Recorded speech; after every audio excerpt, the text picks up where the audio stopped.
Voy a continuar dando a conocer los autores más importantes del Islam, del judaísmo y de la escolástica de la época medieval. En el Islam tenemos en primer lugar a Avicena, mucho más que un teólogo. De hecho, es el gran sistematizador de la filosofía musulmana oriental. Se le considera el filósofo oriental por antonomasia. Su vocación filosófica se afianzó en contacto con la metafísica de Aristóteles.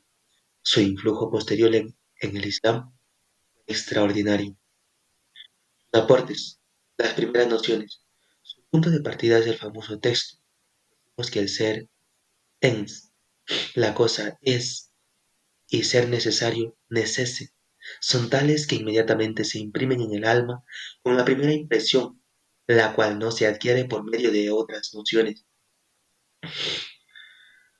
En primer lugar surge la noción de ente, que no se puede describir más que por su nombre, ya que es el primer principio de toda descripción, por lo cual no se puede describir.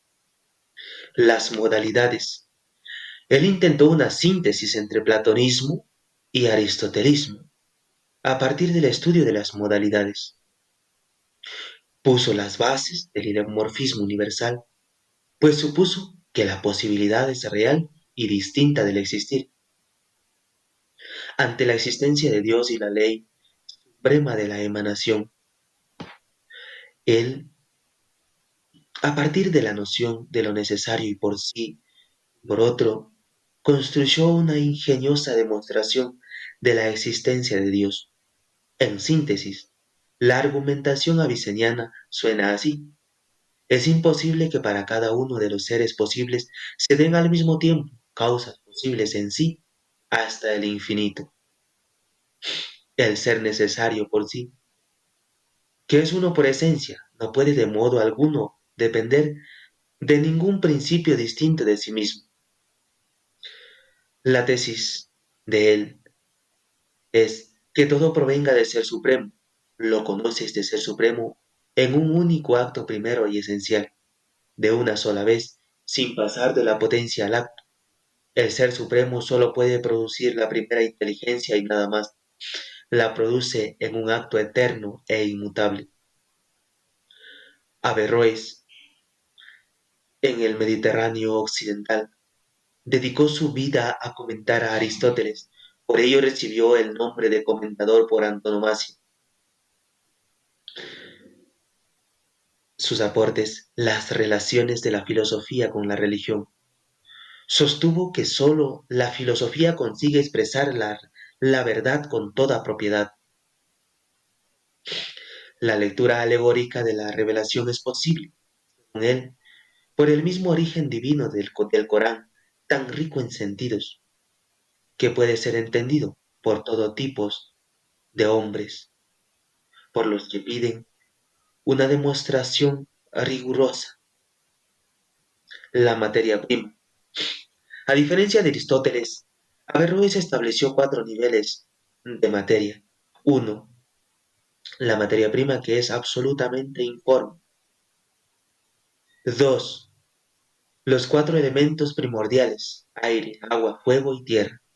Tres, la materia de las sustancias corpóreas. Y cuatro, la materia que constituye cada una de las partes del compuesto corpóreo, como los átomos materiales. Con el tercer nivel de análisis, él polemizó con la doctrina aviceniana, que había sostenido que para pasar de la simple materia prima a la materia que entra en los seres compuestos de materia y de forma, se necesitaba la cuantificación por medio de la tridimensionalidad. La creación. Averroes nunca dudó que el mundo fuese creación de Dios. Uno de los argumentos es, Dios es acto puro. Y en efecto, él no puede esperar a actuar por ser acto puro, pues no se entiende un acto puro que no actúe. Las modalidades. El tema del ser necesario y ser posible. Él sostuvo una fuerte polémica con las doctrinas avicenianas. Por consiguiente, la noción de ser perfecto que Averroes atribuye a Dios como constitutivo esencial o metafísico, goza de cuatro notas. Uno, nada le es extrínseco. Dos, el ser perfecto carece de toda imperfección. Tres, lo extremo en nada disminuye lo que hay en él. Cuatro, posee todas las perfecciones que están repartidas en cualquiera de los géneros. Una de las tesis es que el entendimiento material es único para todos los individuos y no es ni generable ni corruptible. Él consideró que sólo hay tres entendimientos: el intelecto eficiente, el entendimiento que recibe o material, y el entendimiento generable o corruptible que pasa de la potencia al acto. ¿Cuál es el acto de entender? De los cuales son eternos para todos los hombres, excepto el acto de entender. La filosofía judía andalusí. Avicebrón, su tesis más importante fue la doctrina del ilemorfismo universal, es decir, la afirmación de que todos los seres surgen de una materia semiformada, que es el sustrato común de todo, también los ángeles y de las almas humanas. Maimónides, él resolvió el problema de la hipotética eternidad creada del mundo, señalando que los argumentos de razón tal como había sido expuestos por Aristóteles, la solución del problema ante esto se hallaba en la apelación a la revelación, es decir, a la noción de creación. Él además estableció y justificó la existencia de dos disciplinas distintas con su objeto propio, las cuales son la filosofía y la teología. Él demostró la existencia de Dios como primer motor, primera causa y ser necesario siguiendo a Aristóteles. Su gnoseología estima que el conocimiento comienza por las cosas físicas hasta llegar al conocimiento de las cosas divinas.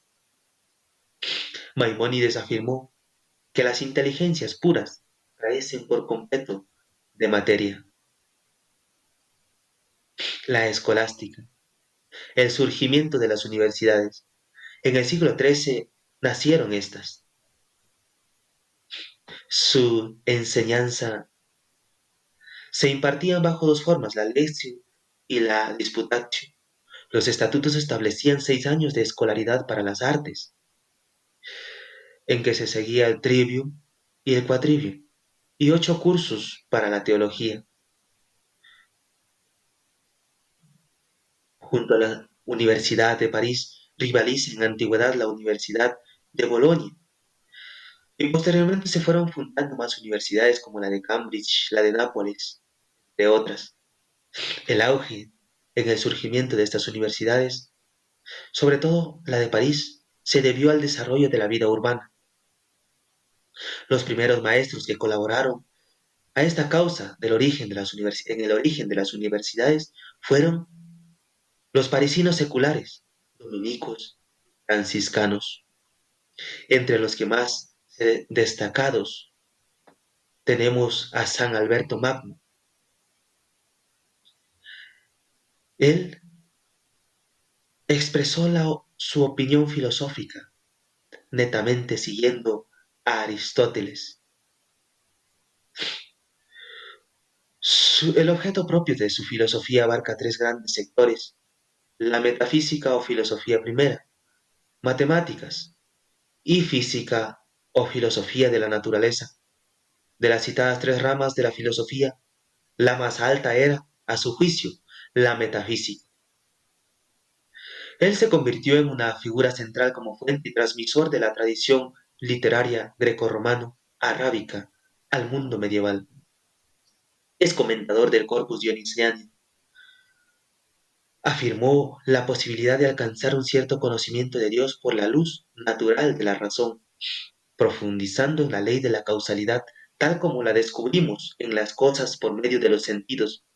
Podemos llegar a la noción de una causa primera, de la que todo depende. De esta forma, el Doctor Universal supera la teología negativa del pseudo Areopagita, al mismo tiempo que aprecia los justos méritos de esa teología apofática. Siguiendo a Aristóteles, Alberto distinguió claramente los objetos de nuestro entendimiento. Hay conocimientos que son conformes a nuestra capacidad intelectual y otros que nos exceden completamente. Alberto versus Tomás de Aquino. Aquino recibió buena parte de su formación filosófico-teológica junto a San Alberto. Podemos decir que sus filosofías son distintas, sin embargo, coinciden en varias tesis, de las cuales voy a citar dos. Uno, la materia prima es pura potencia. Dos, ambos destacan la superioridad de la inteligencia sobre la voluntad. Así también voy a mencionar una de sus discrepancias. Alberto identificaba ser eterno con ser increado. Por ello, estimaba que es contradictorio un mundo eterno creado.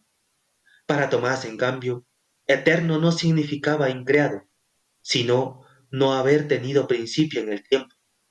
Por ello podía pensar desde el punto de vista metafísico en un ser creado desde toda la eternidad, un creado eterno.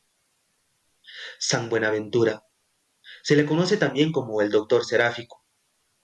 Sus aportes, las pruebas de la existencia de Dios, la vía de la interioridad de inspiración tan genuinamente agustiniana es su vía preferida. El doctor seráfico estaba tan convencido de la posibilidad de alcanzar la existencia de Dios mediante la reflexión del alma sobre sí misma. Él fue un apacible continuador de la tradición, esa es su principal característica.